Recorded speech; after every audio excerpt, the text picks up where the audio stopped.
Hello everyone, welcome back to organise learning channel. अगर आप मेरे चैनल पर नए हैं तो चैनल को सब्सक्राइब करें, वीडियो को एंड तक ज़रूर देखें और अगर आपको वीडियो अच्छी लगे तो वीडियो को लाइक शेयर और कमेंट करें।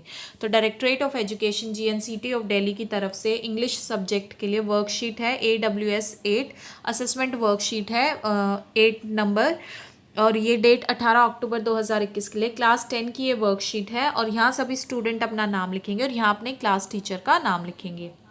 Choose the correct option and darken the circle. हमें ये क्वेश्चंस दिए हुए हैं और इनके 4 ऑप्शन दिए हुए हैं। जो सही ऑप्शन है हमें उसके सामने सर्कल्स दिए हुए हैं, तो उस सर्कल को जो सही ऑप्शन होगा उसको हमें डार्क करना है पेन या पेंसिल से। तो फर्स्ट क्वेश्चन देखते हैं। Raj has lost his recipe book but still he dash bake the cake. तो इसको हिंदी में बोलकर देख लेते हैं कि राज ने जो है अपनी रेसिपी बुक को गुमा दिया, लेकिन वो अब भी जो है केक को बेक कर सकता है। तो कर सकता है जब भी होता है तो हम करेंगे कैन, तो इसलिए बी ऑप्शन जो है वो यहाँ पर आएगा, but still he can bake the cake. Second question देखते हैं। Dash fruit seller does not earn dash during the rainy season. तो इसके लिए हम क्या करेंगे, देखो किसके बारे में हो रही है, एक फ्रूट सेलर के, एक कोई भी पर्टिकुलर फ्रूट सेलर के बारे में हो रही, मतलब किसी भी जनरल फ्रूट सेलर के बारे में बात हो रही, कोई एक पर्टिकुलर के बारे में बात नहीं हो रही। तो जनरल में हम करेंगे तो ये लिखेंगे the fruit seller does not earn much, ज़्यादा उसको अर्न नहीं कर पाता वो रेनी सीजन में। तो इसलिए इसका मतलब क्या होता है, ज़्यादा अर्न नहीं कर पा रहा, तो ज़्यादा का मतलब हो गया मच। तो इसलिए ए ऑप्शन जो है वो यहाँ आएगा कि the fruit seller does not earn much during the rainy season. Next है Rita dash the good habit of eating fruits every morning. Rita की एक बहुत अच्छी आदत है कि वो हर सुबह फ्रूट्स खाती है। तो एक आदत है उसके पास, तो इसलिए क्या लिखेंगे यहाँ पर, हैज़। तो Rita has the good habit of eating fruits every morning. She dash eating papaya now. और अब वो क्या खा रही है, तो देखो अभी की बात चल रही है और ING लगा हुआ, तो इसलिए इसके साथ इज MR आएगा। अब शी है तो शी के साथ आता है इज, तो इसलिए ए ऑप्शन जो है वो करेक्ट हो जाएगा कि Rita has the good habit of eating fruits every morning and she is eating papaya now. तो A option correct. Fourth question है Mohit said I have decided to rent the shop.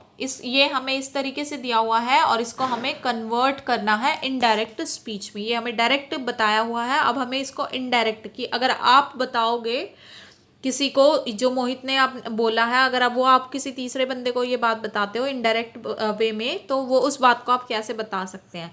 तो मोहित said तो एज इट इज आएगा और ये जो comma और ये हटेंगे तो इसकी जगह पे दैट आ जाएगा।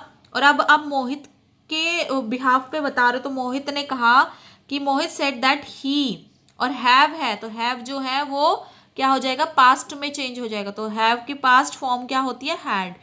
तो he had decided to rent the shop, तो इसलिए सी ऑप्शन जो है वो करेक्ट हो जाएगा। नेक्स्ट क्वेश्चन है my brother said to me I will be late for dinner today. तो ये भी डायरेक्ट स्पीच है और इसको हमें इनडायरेक्ट में कन्वर्ट करना है। तो क्या हो जाएगा कि मेरे भाई ने मुझे बोला कि मैं आज डिनर के लिए लेट हो जाऊंगा। तो अगर आपको ये बात किसी थर्ड पर्सन को अपने भाई के बिहाफ पर बतानी, तो आप कैसे बताएंगे, माई ब्रदर टोल्ड मी, तो उसने मुझे बताया। सेड टू को हम चेंज कर देंगे टोल्ड में, और ये कॉमा हटेगा किससे, दैट से, और आई है ब्रदर की बात हो रही है तो ब्रदर का क्या हो जाएगा, ही। दैट ही और विल बी को हम पास्ट में चेंज करेंगे तो क्या हो जाएगा, would be late for dinner, और टुडे को चेंज करेंगे अगर पास्ट फॉर्म में, दैट डे। तो इसलिए बी ऑप्शन जो है वो करेक्ट हो जाएगा। सिक्स्थ क्वेश्चन देखते हैं। नाइदर ही नॉर आई।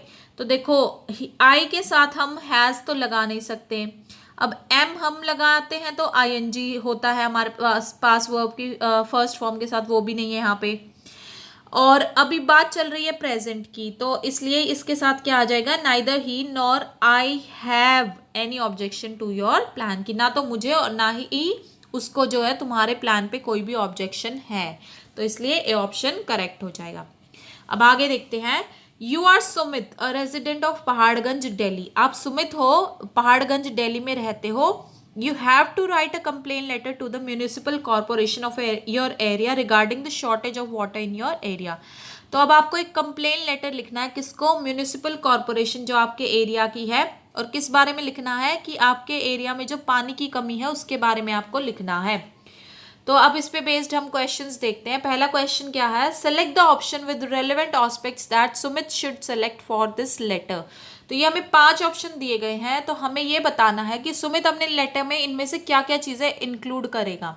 तो देखो, पहला है रिसीवर्स एड्रेस, मतलब जिसको आप एड्रेस वो लेटर भेज रहे हो तो उसका एड्रेस तो आपको लिखना ही पड़ेगा, तो इसलिए फर्स्ट तो करेक्ट है, आपको करना ही पड़ेगा।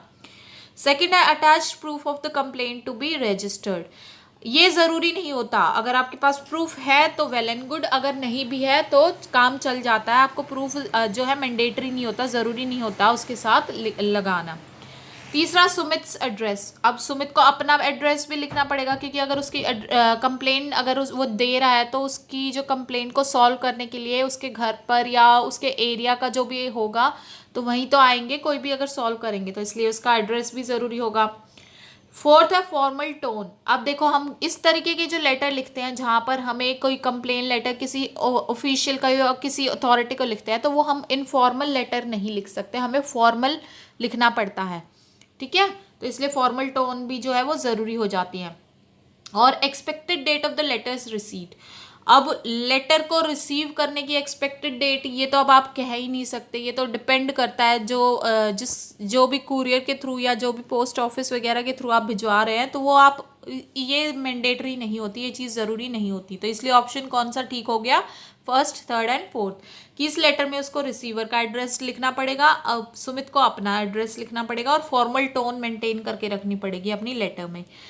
ठीक है, अगला है और select the appropriate subject for this letter. और जब आप ये लेटर लिखोगे तो सब्जेक्ट लिखते हैं ना हम हमेशा लेटर में, तो इस टाइप के ये जो लेटर है इसके लिए क्या सब्जेक्ट जो है सही रहेगा। तो क्योंकि शॉर्टेज ऑफ वाटर के लिए आप ये लिख रहे हो, तो इसलिए सब्जेक्ट हम क्या लिखेंगे, complain against shortage of water, तो इसलिए ए ऑप्शन जो है वो करेक्ट हो जाएगा। और इसी के साथ साथ कोरोना से बचने के लिए to stay safe in the fight against कोविड-19 वेयर अ मास्क। तो कोरोना से बचने के लिए सभी को मास्क पहनना ज़रूरी है। तो आशा है आपको वीडियो अच्छी लगी होगी। अगर आपको वीडियो अच्छी लगी तो वीडियो को लाइक शेयर और कमेंट करें, चैनल को सब्सक्राइब करें और मिलते हैं नेक्स्ट वीडियो में।